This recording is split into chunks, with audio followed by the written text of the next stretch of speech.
Part 2 begins with the Doctor getting stuck in the Netherworld, where she bleats like a little lost lamb to keep herself sane. This is more commonly known as killing time, but then she bumps into Ada Lovelace, one of history's finest in early computer programming. Oddly enough, Part 2 has a different director, and you can definitely tell. A lot of the camera angles on characters are placed in corners of the frame, combined with a selection of extreme close-ups unseen in Part 1. This is quite uncommon for two-parters in the show, but it made this story more unique in its own regard, thus why I won't be combining the scores of these episodes. Suddenly, the two characters are thrown into this 1834 gallery of technology, which was really amusing and unexpected. The actors selected for this convention are expressive enough to give it a carnival tone. Unfortunately, the Doctor is the only one not to live up to the expectations despite having the most extravagant appearance on screen. Her joke looked more like an outtake, but then I realised it was genuine. In irritating fashion too, she gets upstaged by the Master, who arrives just in time to shrink some people because he can. This angry, shouty Master is just so meh, and the whole scene gets derailed because of his entrance. Call me by my name. Master. Beg your pardon. Master. Can't hear you, love. Master. Is this a pantomime or something? I guess it's the right time of year for it, but it just makes him look more childish than anything else. Meanwhile, in the present, the companions get rescued by the Doctor from the future, where they end up back in the UK spying on Barton. This scene looked so bad though, because they're so flipping close to him and are just chatting away without being heard. Also, was there nobody to meet them on the ground and have them arrested as terrorists or something? Oh god, and the Barton phone bit was laughably bad too. You can't just turn this into Black Mirror, guys, and you're doing a really bad job at imitating it too. Granny with an iPad? No. Cut it out. To escape the White Bear zombies, the trio decide to hide in an unfinished house. Graham is able to break the padlock to get onto the site, which I suppose can be just shrugged off as using an MI6 gadget, and they just sit there and talk. Yeah, the pair of you got a couple of donuts, but there's no one I'd rather be on the run with. You're only saying that because there's literally nobody else you can be with. This idea could be explored really well considering his age and marital status. That loneliness would be a great theme to explore, but instead Graham's just there for the comic relief, which isn't entirely a bad thing. I just want him to be more like a human being than a tag-along. This is best proved when he uses his laser shoes. I honestly thought he was joking in Part 1, but the joke's on me, I suppose. It's amusing to see him tapping around, but that's literally the only purpose he serves in these episodes, to shoot aliens and intimidate some butch men for the sake of comedy. More on that shortly. The Doctor and Ada then materialize in the midst of World War II. I really liked the time hopping thing that was going on in this episode. It spiced things up a bit and made for a nice contrast considering Part 1 was solely about spycraft. I'm a bit mixed about the Master being dressed up as a Nazi though. It was really funny because the actor is of Indian heritage and sticks out like a sore thumb, but his appearance really downplayed the fact he got shot and blown up in a previous scene. Then we have this really bizarre scene where Barton kills his mum. Look at me, Hector. Look at me.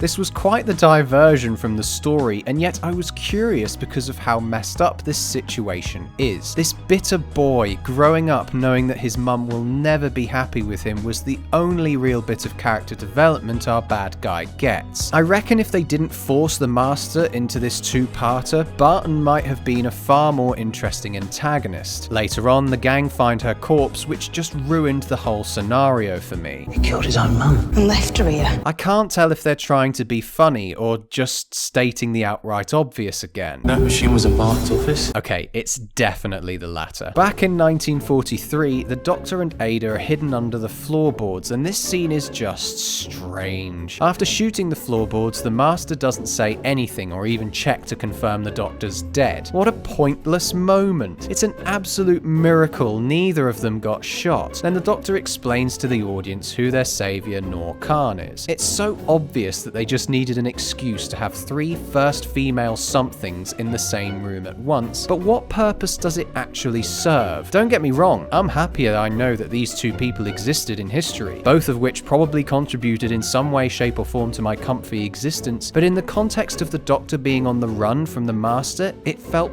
really forced. All I could hear in my head during this scene was the Doctor saying, "I've had an upgrade." This angle that the producers are going for is making the show I used to love practically unwatchable. This detour feels so disconnected from the whole reason the Doctor got dragged onto this journey in the first place, the killing of 3 MI6 spies. The only interesting part of this scene, really, was when Ada saw Paris burning, but even this felt a little underwhelming when you think of an episode like Vincent and the Doctor, which had a far more profound effect for doing the exact opposite of this moment. Graham, Ryan and Yaz then mope around the Essex countryside. Where they slept overnight is irrelevant apparently. Presumably they slept in the woods. Oh my god, this scene is a travesty. I'm fine with the laser shoes, don't get me wrong, but you mean to tell me that the only example of Vor's overreaching power as a tech company is their ability to materialize armed men to a random location at the drop of a hat? But it was all part of the plan. Oh, so does that excuse the rest of the shitty dialogue? Nope. Then we get more garbage in the form of the Master's drum beats being put into Morse code. Ooh, trying to stay relevant to all the hardcore revival fans.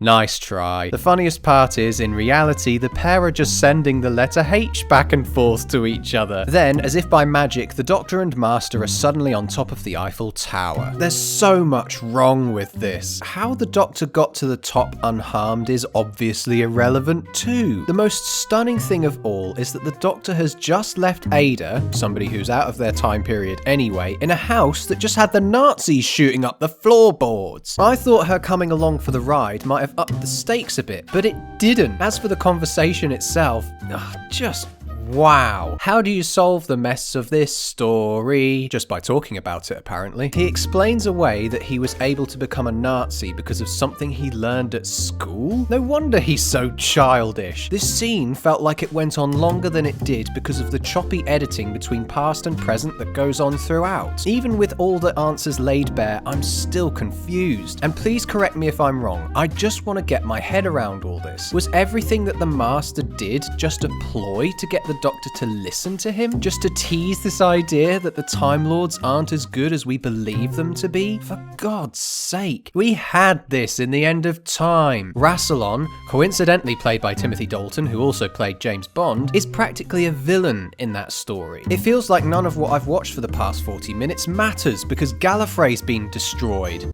Again. It's hardly worth getting your brain knotted over it though, because we then get the funniest moment of the entire story. What have you done? On my first watch, I was with 4 other people and we were all laughing. We were laughing so hard, we didn't even notice those Nazi officers had climbed all the way to the top of the Eiffel Tower and weren't even short of breath. Why should I care though? It's not like any of these Nazis had anything to say throughout the entire episode. Loving that total lack of immersion in this story. It broke again when we saw that obviously fake Aussie Shack TARDIS parked in the middle of a street in Paris. Back in the present day, Barton makes a speech, somewhere, and this lighting is just weird AF. I had to practically shield my eyes at this shot. Sure, data collection is a modern day issue, but it's so on the nose about it that it comes off as preachy and dull. Sending a text to all of humanity,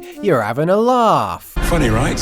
Yes, it is! I can almost smell the anticlimax coming from a mile away. Who would honestly take this threat seriously? The most damning thing of all is that Lenny Henry's performance isn't half bad. It's the script that's letting him down. Literally, 35 years ago, he was taking the piss out of the show for taking itself so seriously. Now that he's giving this ultra-serious speech, I can't help but wonder whether I should take this show seriously or not. What do you want? Data collection speech, laser shoes. What do you want? Data collection speech, or laser shoes. What do you want? I think I know which one I'd rather have. Don't make me do the old soft shoe shuffle.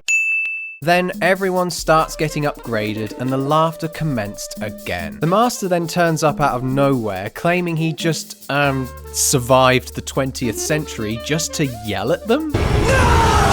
Again, the journey isn't relevant. He just has to be at this place and time so the Doctor can lecture him about how smart she is. We get more elaborate plan-explaining waffle from the Master, only for it all to be reversed in seconds. All because the Doctor had the Master's time machine. Annoyingly as well, they don't show the women coming out of the TARDIS in that hangar area, so it just looks like they came from nowhere and ran off into nowhere to resolve the plane plot hole. I'm still confused though. Humanity was going to be killed by their devices that the Kasavan had infiltrated despite being the most efficient hard drives? If humanity was going to be sent to the Kasavan underworld to be leached by some bigger data-hungry monster, that might not have been too bad. It's absurd to picture, but it still spurs the imagination, right? I think the only thing we're meant to take away from these episodes is that the old forms of spying are dead, and it's now all done by tech companies. Great lesson, guys. I feel so invigorated and thrilled to know my phone is spying on me. Like I didn't know that already. Then we have to see a montage of how the Doctor solved the whole plane problem. I was actually surprised this was even put in, considering I thought she'd just explain it all away, but no. Everything the Doctor needs is at her disposal in the Master's TARDIS. Even a bloody laminator. She then wipes the minds of her two new friends. Nor wasn't too bad. It was quick, the Doctor said good luck in French, it was nice. However, with Ada, the Doctor has to tell her a bedtime story before leaving her to make algorithms. Oh, what is that? Just kiss her, you weirdo! Then she whisks off to Gallifrey to see what the Master was talking about. The moment itself is a pretty great display of visual effects, probably where all the budget for this episode went into. But the TARDIS ripping through the time vortex, the shot of utter destruction, and then a super close-up on Jodie's face, all of that was wonderful. Probably because there's no talking in it. I even liked this holographic message from the Master afterwards. It was a shame his fate wasn't a bit more poetic though. I kind of imagined the Doctor shrinking him and keeping him in a matchbox as punishment for what he did. That way I could justify his newfound childishness. And finally, I thought it was rather strange the whole timeless child thing being dropped in here. Hopefully it won't get forgotten about like it did last year. So, did it suck? God, where do I start? Part 2 is a hot mess. Not for lack of interesting concepts or amusing moments. The time jumping, shoe shooting, Gallifrey destroying stuff was great, but geez Louise does it suck too. The script is the main problem. Too much talking and not enough stuff actually happening. The childish Master was a huge distraction, its preachy attitude towards technology and gender was annoying as well. How characters get from point A to point B is often left unestablished, and the general confusing nature of the story made it hard to focus on what was actually happening. Most of the bad stuff does have silver linings, it's just so jam-packed with junk that it becomes super hard to watch. I give SPYFALL Part 2 a 3 out of 10. Thanks for watching. Please consider supporting these reviews on Patreon, where you can view videos a day early, get access to my scripts, and maybe even get a request video. What did you think of SPYFALL? Leave a comment below your thoughts, or join us on my Discord server, where we'll continue this discussion.